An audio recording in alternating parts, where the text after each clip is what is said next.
You're a disgrace, Nia, a stain on our family. Margaret's venomous words echoed in the sterile lawyer's office, her icy glare piercing Nia Johnson, a radiant black woman whose trembling hands clutched divorce papers. In Camden, Maine, Nia's love for her husband Ethan and their two children held her fragile world together, despite his betrayals. Yet Margaret's cruel accusation of infidelity, hurled with unrelenting scorn, threatened to shatter it all. Nia's heart, torn between fierce devotion and quiet pain, hid a strength no one saw coming. A secret buried in Ethan's lies would soon unravel, flipping the Caldwell family's smug judgment upside down. Her true identity, unveiled in a storm of truth, rewrote their story. Subscribe to catch every twist of this gripping tale and share where you're tuning in from. Day or night, your support fuels this journey. Nia's fight will leave you stunned. The morning sun filtered through the tall windows of Camden's public library, casting golden streaks across rows of dog-eared books and wooden tables worn smooth by time. Nia Johnson, 28, stood behind the circulation desk, her dark skin glowing under the soft light, her long, wavy black hair cascading over her shoulders like a midnight river. Her smile, warm and practiced, greeted a group of children clutching picture books, their chatter a fleeting balm to the ache in her chest. To the world, Nia was a beacon of quiet strength, a librarian who turned pages into magic for the kids of this small Maine town. But beneath her steady hands and gentle voice lay a heart bruised by doubt, tethered to a dream of family that felt increasingly like a mirage. Nia's days were a rhythm of routine and resilience.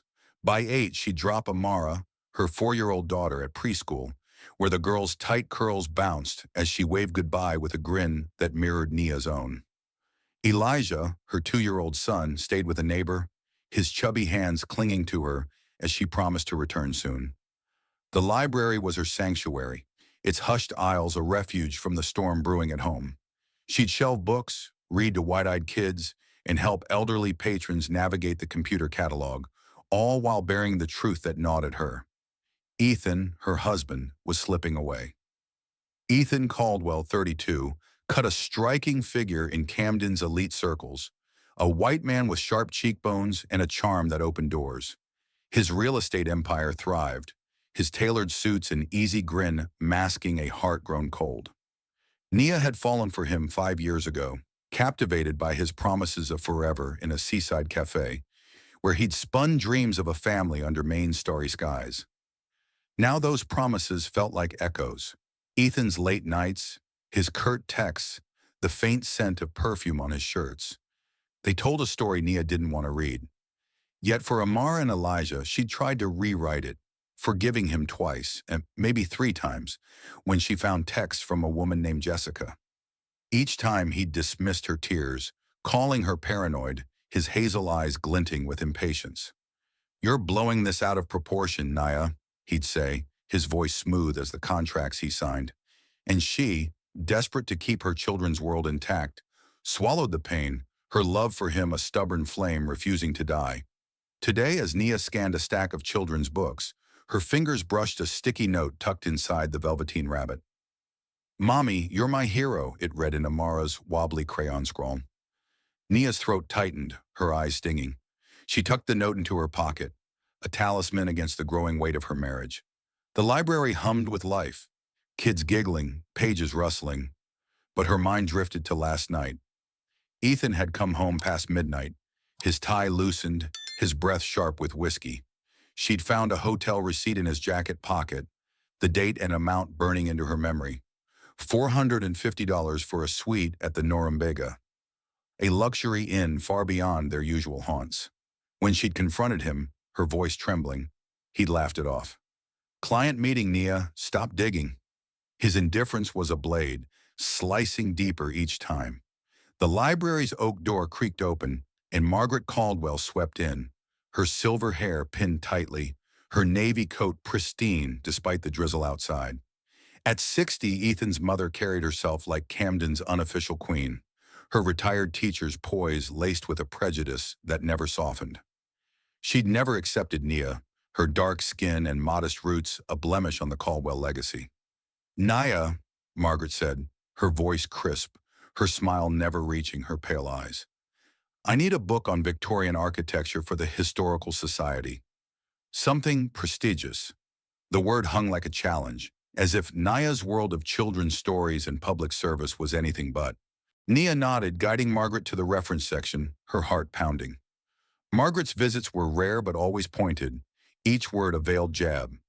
"You must be so busy with those children of yours," Margaret said, her tone syrupy. "It's a wonder you manage, given everything." The pause was deliberate, a nod to Nia's race, her job, her place outside the Caldwell's polished sphere. Nia forced a smile, her fingers tightening around a book spine. "I manage," she said, her voice steady despite the storm within.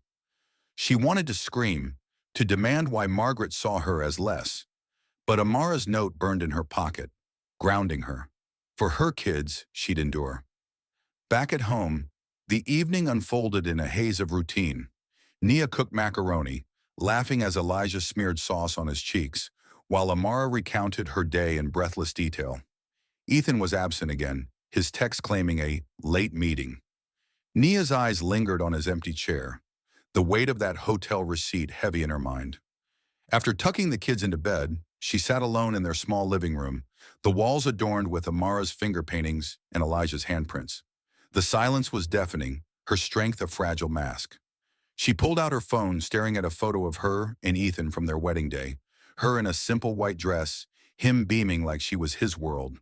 That man was gone, replaced by a stranger who spent his nights elsewhere. In the bathroom, door locked, Nia let the tears come. They fell silently, her reflection a study in contrast. The fierce mother who read bedtime stories with a smile, and the woman breaking under the weight of betrayal. She thought of Amara's note, of Elijah's trusting gaze, and wiped her face. For them, she'd keep going, even if it meant burying her pain. But as she slipped into bed, the receipt's memory lingered, a spark of defiance flickering in her chest. Ethan's lies, Margaret's disdain, they couldn't erase her worth. Nia Johnson was more than they saw, and deep down, she knew this was only the beginning of a fight she hadn't chosen. The Caldwell mansion loomed over Camden's coastline, its white columns and manicured gardens a testament to old money and unyielding pride. Inside, the dining room glittered under a crystal chandelier, its prisms scattering light across a mahogany table set with fine china and silver cutlery. Nia Johnson, 28, stood at the edge of this opulent world, her navy dress hugging her radiant dark skin, her long, wavy black hair swept into a low bun that framed her sharp cheekbones. She smoothed the hem, her fingers trembling, not from the chill of the Maine evening, but from the weight of being an outsider in her husband's family.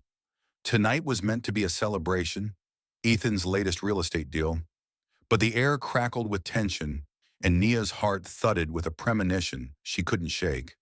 The room buzzed with Camden's elite, bankers, lawyers, and Margaret Caldwell's Historical Society friends, their laughter as polished as their jewelry. Nia stood beside Ethan, his tailored suit pristine, his hazel eyes distant as he sipped bourbon and charmed a client. Their children, Amara and Elijah, were at home with a sitter, their absence a small mercy in this lion's den. Margaret, 60, presided over the gathering like a queen, her silver hair pinned impeccably, her emerald dress tailored to perfection. Her smile, thin and practiced, never reached her pale blue eyes, especially when they landed on Nia. "Nia, dear," she'd said earlier, her voice dripping with condescension, "that dress is quaint. Did you find it locally?" The jab, cloaked in politeness, had stung, but Nia smiled, her strength a shield forged for her children's sake. As servers glided with trays of roasted duck and herbed risotto, Nia tried to blend in, nodding at small talk, her mind drifting to Amara's crayon note. "Mommy, you're my hero." It anchored her, a reminder of why she endured Margaret's slights and Ethan's betrayals. She'd forgiven him twice, maybe 3 times, for the texts, the perfume, the hotel receipts. For Amara and Elijah, she'd buried her pain, clinging to the dream of a family unbroken. But tonight, as she caught Ethan's glance, brief, indifferent, her heart ached with the truth she couldn't ignore. He was slipping further away. The mood shifted when Margaret rose, her wine glass glinting as she tapped it with a spoon. The room hushed, all eyes on her. "Friends," she began, her voice crisp, "we're here to celebrate Ethan's success, but first, a matter of family honor." Nia's stomach twisted, her pulse quickening. Margaret's gaze locked onto her, cold and unyielding. "It's come to my attention," she continued, her tone slicing through the silence, "that my son's wife has been unfaithful. Nia, how dare you disgrace our family with your indiscretions?" The word landed like a thunderclap, the room gasping, glasses clinking as guests leaned in. Nia froze, her breath catching. The accusation was a lie, born from a rumor Margaret had heard from a friend, a fleeting moment at the library where Nia had laughed with a male colleague over a shared joke about Dr. Seuss. "Margaret, that's not true," Nia said, her voice steady but trembling at the edges, her dark eyes wide with shock. "It was a work conversation, nothing more." Her hands clenched at her sides, the navy dress suddenly too tight, the chandelier's light too bright. She looked to Ethan, pleading for his defense, but he stood silent, his jaw tight, his eyes fixed on his glass. The betrayal cut deeper than Margaret's words. Margaret's lips curled into a sneer. "Don't lie, Nia. I heard you were cozy with that man. You think you can waltz into this family and ruin it?" Her voice rose, sharp and venomous, drawing murmurs from the crowd. Nia's chest tightened, tears burning behind her eyes, but she held them back, her strength a fragile mask. "I've never betrayed Ethan," she said, her voice louder now, defiance breaking through. "I love my family. I'd never do what you're accusing me of." Her words echoed, but Margaret's glare didn't waver. "Enough," she snapped, pulling a folder from a nearby table. "Divorce papers, crisp and official. Sign these or I'll ensure you lose Amara and Elijah. You're not fit to be their mother." The room spun, Nia's heart pounding like a drum. The guests whispered, their eyes dissecting her dress, her skin, her place in this world. She wanted to scream, to tear the papers apart, to demand Ethan speak. But he remained a statue, his silence a second betrayal. "Margaret, please," Nia said, her voice cracking, tears spilling despite her resolve. "I'm begging you to listen. I'm innocent." Her plea hung in the air, raw and desperate. But Margaret's face was stone, her victory palpable. "Sign or face the consequences," she said, sliding the papers closer. Nia's hands shook as she stared at the folder, its weight heavier than the ring on her finger. She thought of Amara's giggle, Elijah's tiny hand in hers, the life she'd fought to preserve. Signing meant surrender, admitting to a lie that branded her a traitor. Refusing meant risking her children, a thought that tore her apart. "I won't sign," she said finally, her voice low but firm, her tears drying as defiance took root. "Not until you have proof," the guests murmured, some with pity, others with scorn. Margaret's eyes narrowed, her smile a blade. "You'll regret this," she hissed. As the dinner resumed, the clink of silverware, a mocking chorus, Nia stood tall, her navy dress a quiet rebellion. Ethan finally met her gaze, his expression unreadable, but he said nothing, his cowardice a wound she couldn't ignore. She excused herself, stepping into the mansion's grand foyer, the marble cold beneath her heels. Outside, the sea roared, its wildness mirroring the storm in her heart.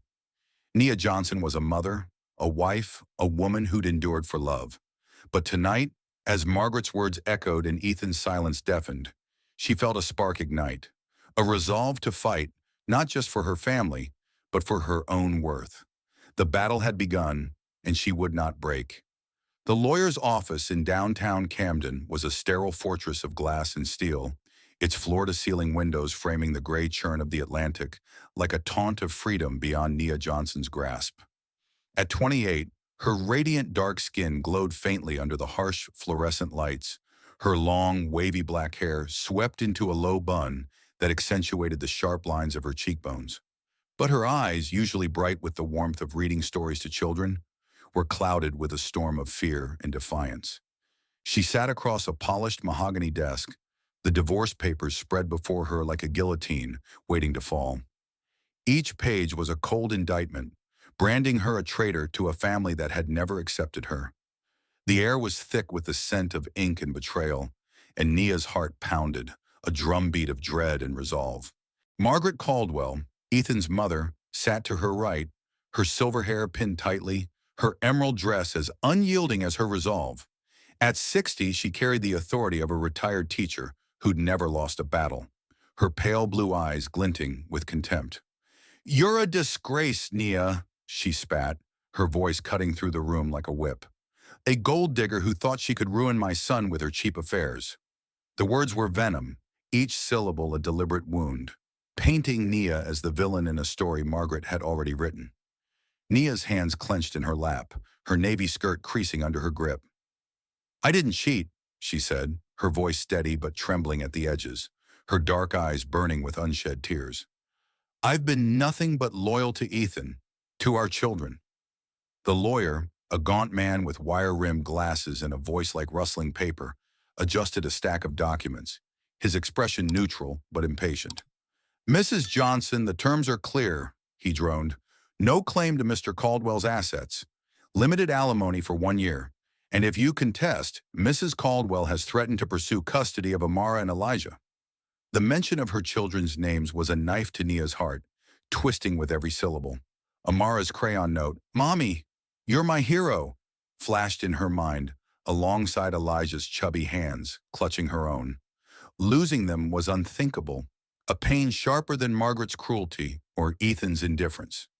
Ethan sat beside her, his tailored suit slightly rumpled, his hazel eyes fixed on the desk as if it held answers he couldn't face. Nia glanced at him, her heart pleading for him to speak, to defend her against this lie born from a misinterpreted moment at the library. But he was a statue, his jaw tight, his silence louder than Margaret's accusations. "Ethan, please," Nia whispered, her voice breaking, barely audible over the hum of the office's air conditioning. "Tell them it's not true." He shifted, his hand twitching as if to reach for hers, but it stayed limp, a betrayal that cut deeper than words. "It's just a formality, Nia," he muttered, his voice hollow, avoiding her gaze. "Let's get this over with." Margaret's lips curled into a triumphant smirk. "You heard him," she said, leaning forward, her manicured nails tapping the desk. "Sign the papers, Nia. Spare us the drama of your lies. You're not fit for this family, never were." The words were a lash, stripping away Nia's dignity, her blackness, her modest roots weaponized against her. She thought of the dinner 3 nights ago, Margaret's public accusation at the mansion, the guest's whispers, Ethan's silence. Now in this cold office, the weight of it all pressed down, suffocating her. "I'm not lying," Nia said louder now, her voice a mix of hurt and defiance. "I've given everything to this marriage for Amara, for Elijah, for Ethan. I won't sign something that says I'm a cheat." Her tears spilled, hot against her cheeks, but she held her head high, her strength a fragile armor. She thought of her children's laughter, the way Amara's curls bounced when she danced, the way Elijah's tiny hand fit perfectly in hers. Signing meant admitting to a lie, surrendering her truth. Refusing meant risking a legal battle Margaret could win with her wealth and influence. "You're making a mistake," Margaret hissed, her eyes narrowing. "I'll make sure you lose everything. Your children, your home, your dignity." The threat was a cold wind, chilling Nia's bones, but she clung to the spark of defiance within her, fanned by the love for her kids. The lawyer cleared his throat, sliding the papers closer. "You have 24 hours to sign, or we proceed with Mrs. Caldwell's terms," he said, his tone clinical, as if Nia's life were just another case file. Nia stared at the signature line, her hand trembling as she gripped a pen, its weight heavier than the wedding band on her finger. She saw Ethan's face in their early days, laughing over coffee, promising forever. That man was gone, replaced by this stranger who let his mother tear her apart. "Why does it have to be like this?" she asked, her voice a whisper, raw with pain. Ethan looked away, his silence a final betrayal. Nia stood, her legs unsteady but her resolve firm. "I won't sign without proof," she said, her voice cutting through the room's tension. "I'm not what you think I am." Margaret's face hardened, her victory delayed but not denied. "You'll regret this," she said, her voice low, a promise of more pain to come. Nia walked out, the glass doors closing behind her. The sea's roar a distant echo of her own turmoil. Her tears dried in the salty air, but her heart was a battlefield. Love for her children warring with the agony of betrayal. She was Nia Johnson, a mother, a woman, a fighter. And though the weight of Margaret's cruelty and Ethan's silence threatened to break her, she would not bend. Not yet. The Camden Library was a haven of whispers and worn pages, its oak shelves bathed in the soft glow of morning light filtering through salt-streaked windows. Nia Johnson, 28, stood behind the circulation desk, her dark skin radiant despite the shadows beneath her eyes. Her long, wavy black hair loose over her shoulders, a stark contrast to the storm within. Her hands moved mechanically, scanning books for a group of schoolchildren, their chatter a fleeting distraction from the weight of the past week. Margaret's venomous accusation at the Caldwell mansion, branding her a cheat, and the lawyer's office showdown, with its divorce papers and threats to take Amara and Elijah, lingered like a bruise on her heart. Yet Nia's smile held firm, a mask of strength for the kids who saw her as their storybook hero. Even as her world teetered on the edge of collapse, her fingers brushed a stack of returned books, each one a reminder of the life she'd built for her children. Amara, with her boundless energy, and Elijah with his trusting gaze. But Ethan's silence in that sterile office, his refusal to defend her against his mother's lies, had cracked something deep within her. She'd forgiven his betrayals before. Texts from Jessica, the hotel receipt, the whiskey-scented nights. But the memory of his indifference now fueled a quiet fire. As she shelved a copy of Charlotte's Web, a conversation drifted from the break room, sharp and careless. "Heard Ethan Caldwell's been at the Norumbega again," a colleague murmured, her voice low but clear. "With that blonde from his office. Jessica, right? They're not exactly discreet." Nia froze, her heart lurching, the book slipping from her hand with a soft thud. The words were a spark, igniting the suspicions she'd buried for her children's sake. Her pulse raced as she slipped into the break room, pretending to refill her coffee, her ears straining. "Yeah, saw them at the bar last week," another colleague said. "He's spending like he owns the place." Nia's breath hitched, her mind flashing to the $450 hotel receipt. The late nights Ethan claimed were client meetings. She returned to the desk, her hands trembling, the library's warmth now suffocating. Ethan had left his phone at home that morning, a rare oversight, and it sat in her purse like a ticking bomb. She hesitated, her love for him warring with the need for truth, but the sting of Margaret's accusations and Ethan's silence pushed her forward. In the quiet of the library's back office, Nia unlocked his phone, her fingers shaking as she opened his messages. The screen lit up with a flood of texts from Jessica, flirtatious, intimate, laced with plans for dinners and weekends away. Photos followed. Ethan and a blonde woman laughing in a candlelit restaurant, her hand on his arm. Receipts in his email confirmed stays at the Norumbega, dates matching his absences. The evidence was a tidal wave, drowning the fragile hope Nia had clung to.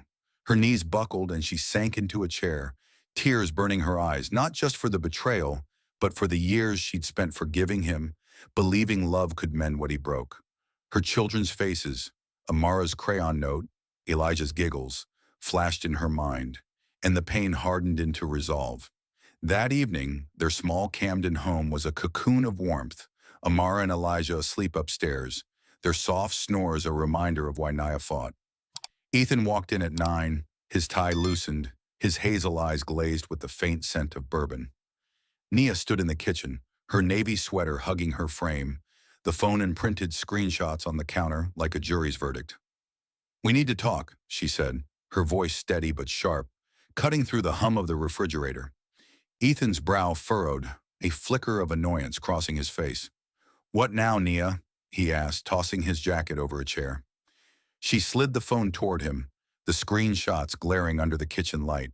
"Jessica," she said, her voice low but unyielding. "The Norumbega, the dinners, the lies." Ethan's face paled, but his jaw tightened, defiance replacing surprise.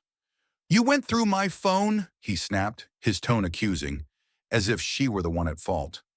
"You don't get to turn this on me. Nia said, her voice rising, her tears held back by sheer will. I forgave you before, Ethan. For our kids. But this? You're throwing us away. He leaned against the counter, his laugh cold, cutting. You're not enough to keep me, Nia, he said, his words a blade slicing through her heart. You're a librarian, not my equal. Jessica gets my world. The cruelty stole her breath, but Nia stood taller, her dark eyes blazing. I'm enough for Amara and Elijah, she said, her voice steel. And I won't let you destroy their lives with your lies. She gathered the screenshots, her hands steady now, her resolve a fire kindled by his betrayal. This isn't over, she said, her words a promise, not a plea. As Ethan stormed out, the door slamming behind him, Nia stood alone, the kitchen's warmth a stark contrast to the chill in her bones. She thought of Margaret's accusations, the divorce papers, the threat to her children. The irony was bitter. She'd been branded a cheat while Ethan's sins went unseen. But now with the truth in her hands, Nia felt a shift, a power she hadn't known she possessed. She wouldn't tell Margaret yet. This fight was hers first. For Amara, for Elijah, for the woman she was beneath the pain, Nia would face the storm. The truth was her weapon, and she was ready to wield it. The Caldwell mansion stood like a sentinel against Camden's twilight, its white columns glowing under the fading Maine sun, a monument to wealth and secrets.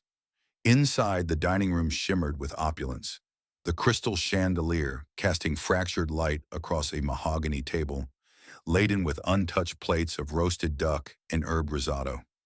Nia Johnson, 28, stood at the room's heart, her dark skin radiant against her emerald dress. Her long, wavy black hair swept into an elegant updo that framed her sharp cheekbones.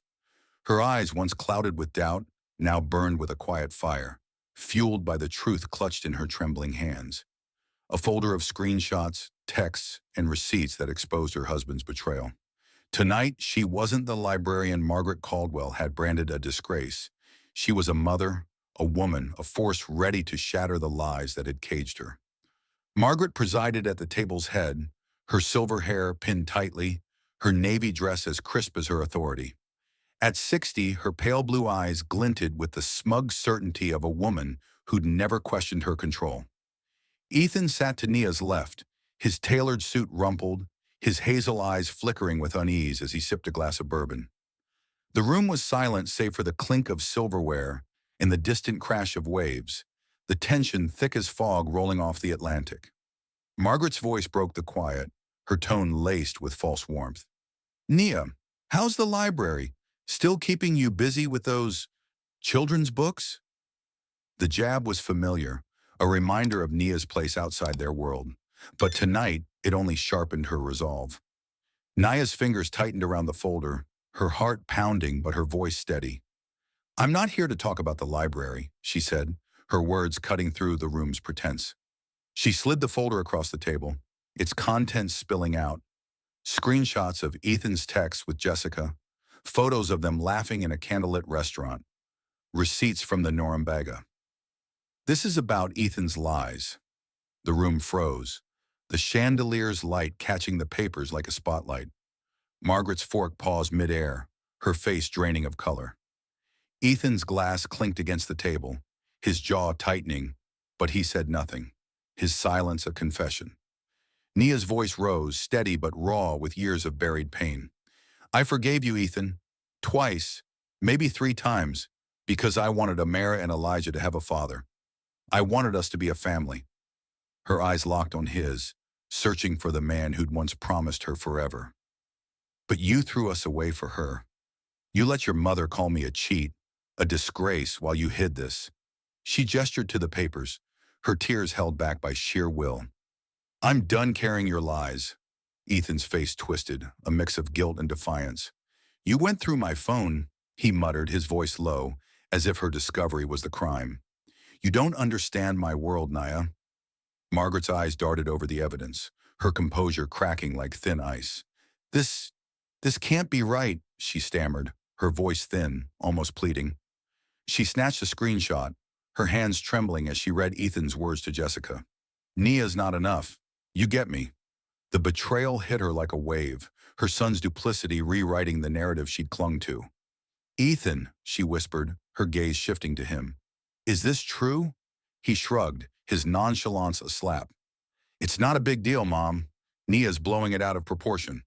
The room gasped, the air electric with the weight of his admission. Nia stood taller, her emerald dress a quiet rebellion.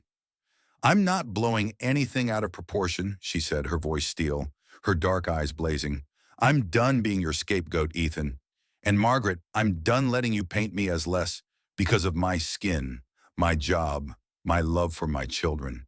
She turned to Margaret, her words a blade. You called me a gold digger, threatened to take my kids, but your son's the one who betrayed us all. The truth hung heavy, reshaping the room's power.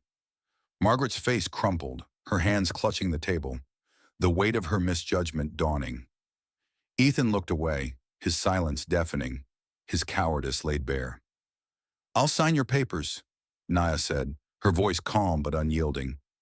But not because you forced me, Margaret, because I deserve better than a man who thinks I'm not enough. Because Amara and Elijah deserve a mother who knows her worth. She opened the folder, pulling out the divorce papers from the lawyer's office, her pen hovering over the signature line. Each stroke was a release, a shedding of the pain she'd carried for too long. Margaret's eyes widened, her mouth opening, but no words came. Ethan stared at the table, his hands clenched, unable to meet her gaze. As Nia signed, her tears fell, not from weakness, but from the freedom of letting go. She thought of Amara's crayon note, Elijah's tiny hand in hers, the life she'd fight for alone. This is for them, she said softly, sliding the signed papers across the table.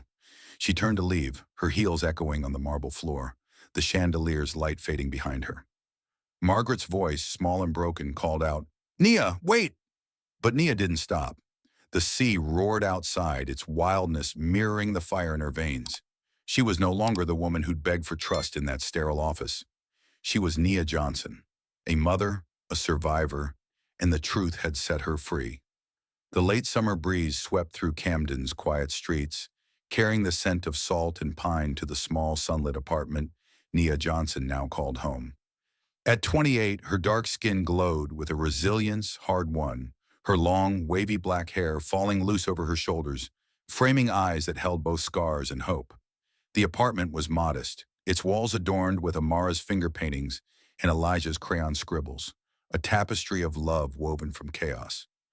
Gone was the shadow of the Caldwell mansion, its chandeliers and cold judgments. Here, in this cozy haven, Nia was rebuilding, not just a home, but herself. The divorce papers, signed in defiance at that final confrontation, lay tucked in a drawer, a talisman of her liberation from Ethan's betrayal and Margaret's prejudice. Yet the weight of those days lingered, a quiet ache beneath her newfound strength. Each morning, Nia woke to the giggles of Amara, 4, and Elijah, 2, their tiny feet pattering across the hardwood floor. She'd braid Amara's curls, laughing as the girl recounted her preschool adventures, and wipe oatmeal from Elijah's cheeks, his grin a mirror of her own. The library remained her sanctuary, its shelves a refuge where she read to children, their eager faces reminding her of her purpose. But the wounds of Ethan's infidelity, his cruel words, "You're not enough," and Margaret's accusations still stung. Nia had signed the papers not for them, but for Amara and Elijah, to give them a mother who stood tall. Now she was learning to stand for herself too, each step a reclaiming of the woman she'd nearly lost. One crisp September afternoon, as Nia arranged a display of children's books, a flyer caught her eye. A community group for women, offering support and connection. She hesitated, her fingers tracing Amara's crayon note in her pocket. "Mommy, you're my hero." The library had been her shield, but she craved more, a space to heal. That evening, she joined the group at a local cafe, its warm lights and chatter a balm to her guarded heart. The women shared stories of loss, resilience, and hope, their voices weaving a tapestry Nia felt part of. She spoke haltingly of Ethan's betrayal, Margaret's cruelty, and her fight to keep her children. Their nods, their gentle touches, reminded her she wasn't alone. Days turned to weeks, and Nia poured herself into her new life. She launched a reading program at the library, Stories by the Sea, where kids from Camden's underserved neighborhoods gathered to hear tales of courage and dreams. Their wide eyes, their laughter, mirrored Amara's and Elijah's, grounding Nia in a purpose deeper than pain. She'd catch herself smiling, truly smiling, as a shy boy read aloud for the first time, his voice trembling with pride. The work was her anchor, a reminder that her worth wasn't tied to Ethan's lies or Margaret's disdain. Yet nights were harder when the kids slept and silence pressed in, whispering doubts about her future. One rainy afternoon, as Nia locked the library, a shadow appeared at her door. Margaret Caldwell, her navy coat damp, her silver hair slightly askew, stood with an expression Nia hadn't seen. Vulnerable, almost broken. "Nia," she said, her voice soft, "I need to talk." Nia's heart tightened, but she nodded, leading her to a nearby bench under a dripping awning. Margaret's eyes, once cold, glistened with regret. "I was wrong," she said, her words halting. "About you, about Ethan. I let my prejudice blind me. I'm sorry."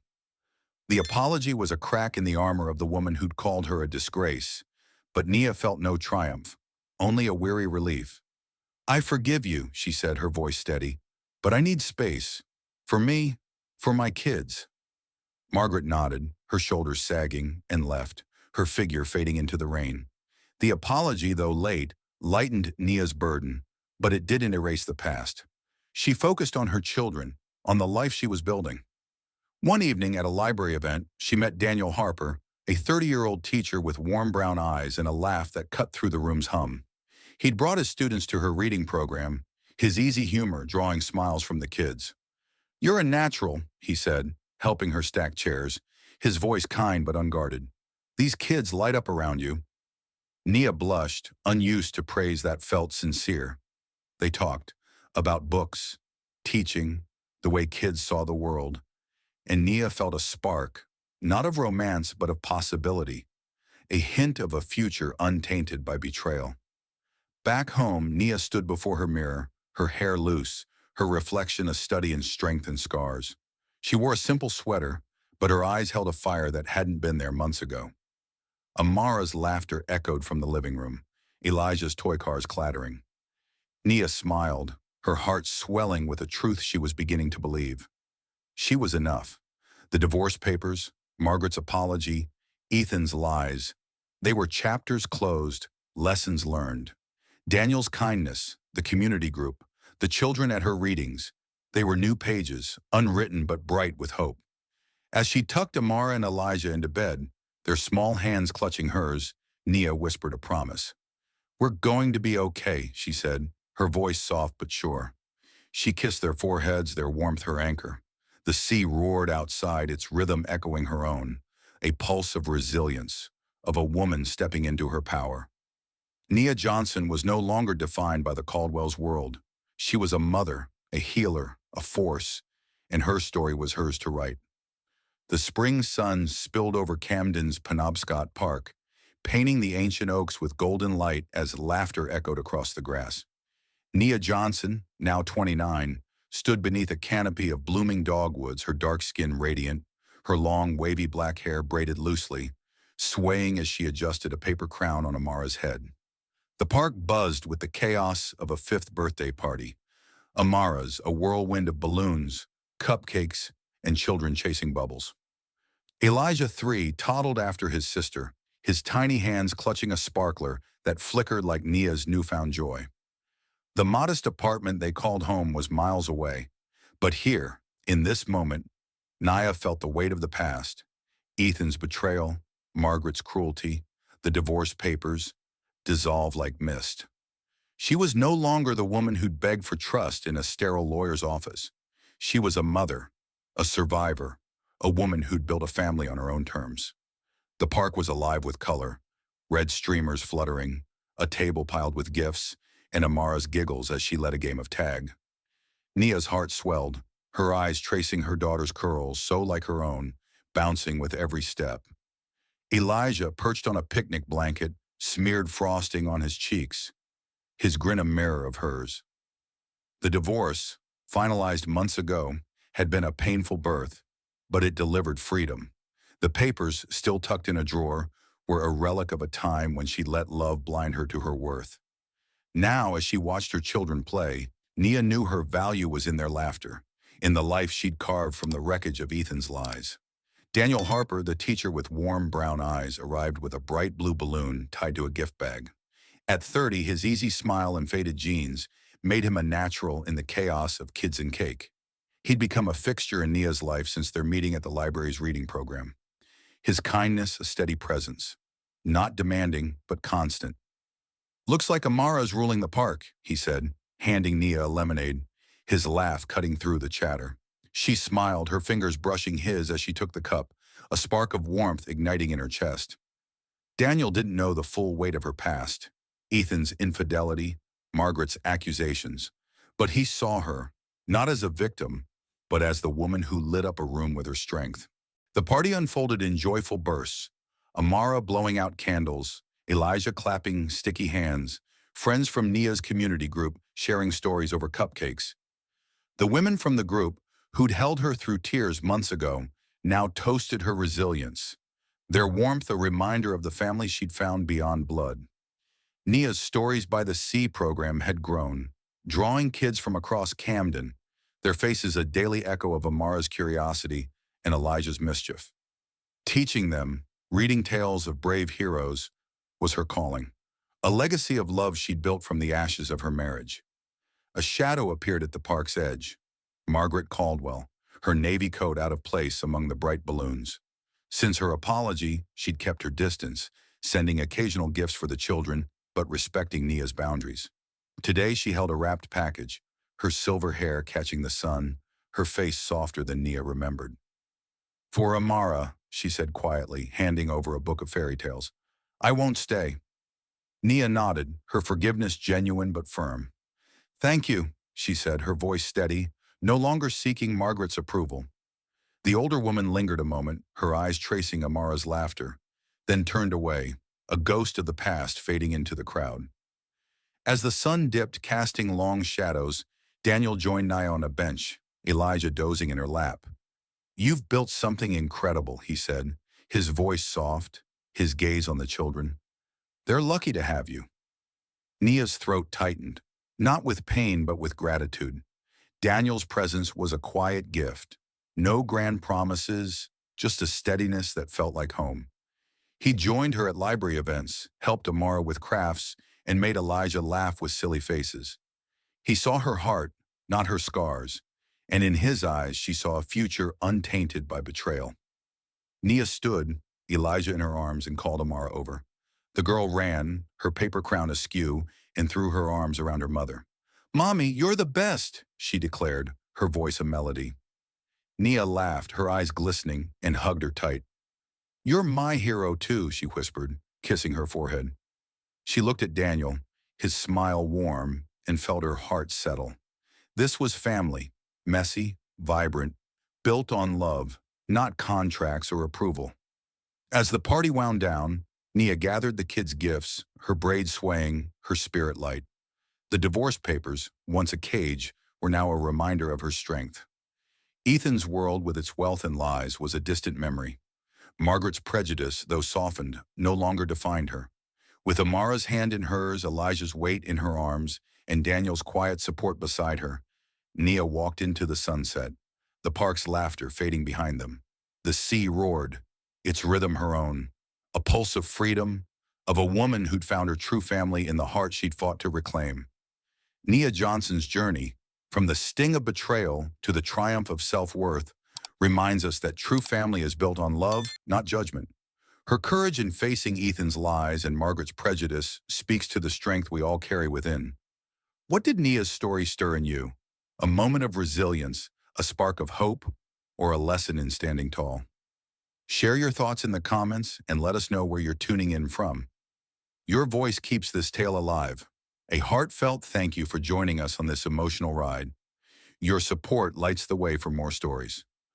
Subscribe to catch the next chapter of Courage and Heart, and we'll see you soon, shining brighter than ever.